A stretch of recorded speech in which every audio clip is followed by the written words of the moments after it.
Not easy days we are living in, and this is not necessarily an easy Torah portion to engage with as B'nai Mitzvah.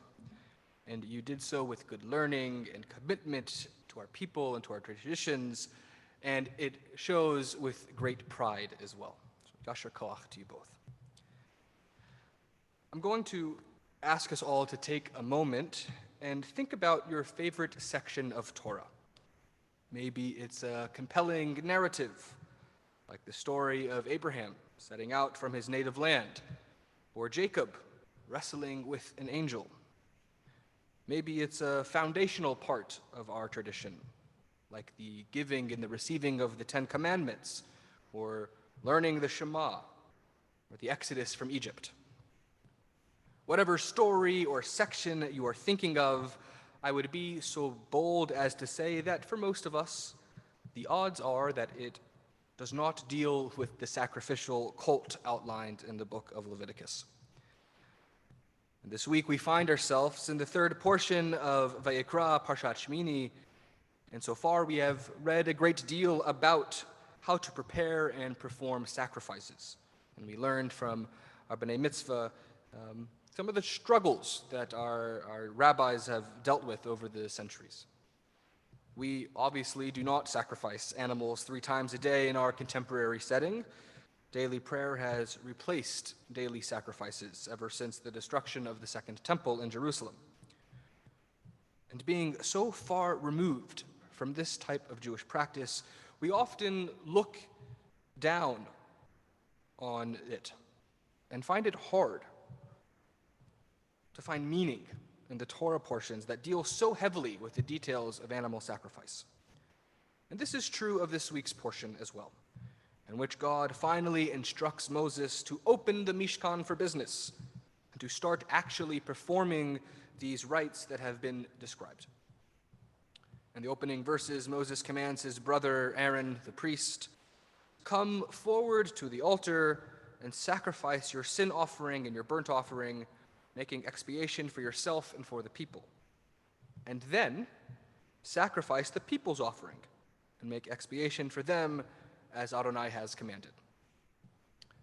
There is a reason that verses like this do not resonate with most readers in our day.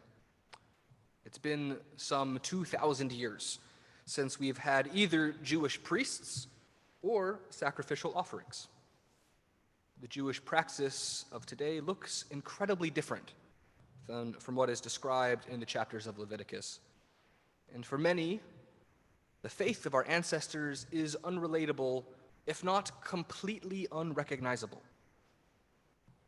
And yet, Leviticus remains in our Torah, as it should, and not just out of respect for tradition or belief in its divine revelation, but because it has just as much to teach us as the rest of our sacred canon. Granted, this excerpt from Parshat Shmini might not appear as powerful as the axioms that we find in Genesis, "You shall be a blessing," or from Deuteronomy, "Justice, justice you shall pursue." But it has great meaning nonetheless. Let's break it down just a bit. The commentators read the verse and wonder about the order of the sacrifices. For them, nothing in Torah is arbitrary. If the Torah says that the priests are to sacrifice first on their own behalf and then they sacrifice on behalf of the people, it must be for a reason.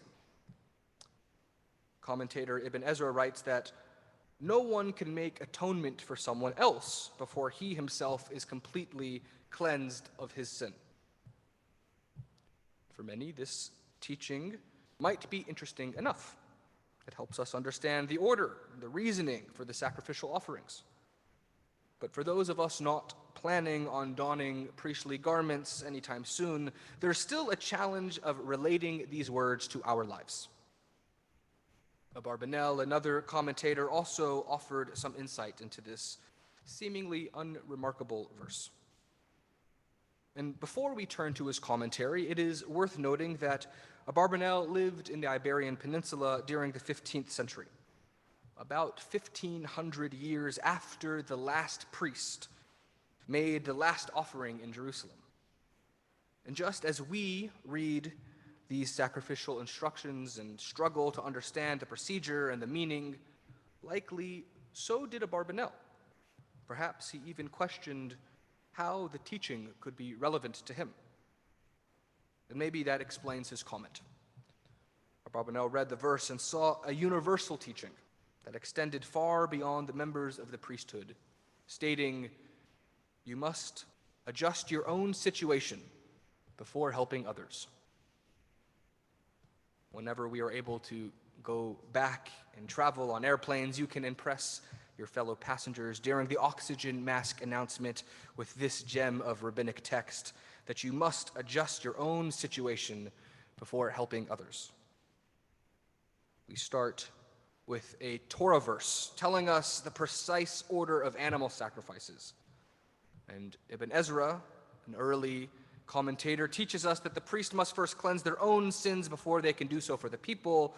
And Abarbanel later teaches that the lesson is not just for the priest and not just for the sacrifices, but rather we must take care of ourselves before we can serve other people. Maybe it's a lesson in the value of self-care. Maybe it's ultimately a selfish philosophical stance. Or maybe we need to better understand what exactly was meant by adjusting your own situation. These are the questions for us to debate and consider as we engage in the study of Torah. And here lies the beauty and the challenge of Jewish living. We don't usually find the definitive answer to our questions, but rather a few answers. And occasionally, as we will see later in this parsha, no answer at all. This is why we must bring ourselves to the text and seek deeper meaning. As Rabbi Splansky taught us last evening, we must actively write ourselves into the story. Torah is a living, breathing inheritance. It is not meant to sit inaccessible in the Holy Ark or on some high shelf. It is meant for us to turn over and over and over again to bring timeless lessons from our ancient worldview. This week, as we resume our regular Torah readings after Pesach, we return to questions that outnumber answers. In particular, the end of our parsha introduces a number of dietary restrictions prohibiting the consumption of everything from pig to gecko. While this list is extensive in restrictions, it does not provide much in terms of rationale, though this has not kept our tradition from trying to answer these questions. The mitzvot of the Torah, we find, can be divided into two categories: mishpatim and chukim. Mishpatim are laws that have a clear, logical basis. You can take the prohibition of stealing or killing, for example.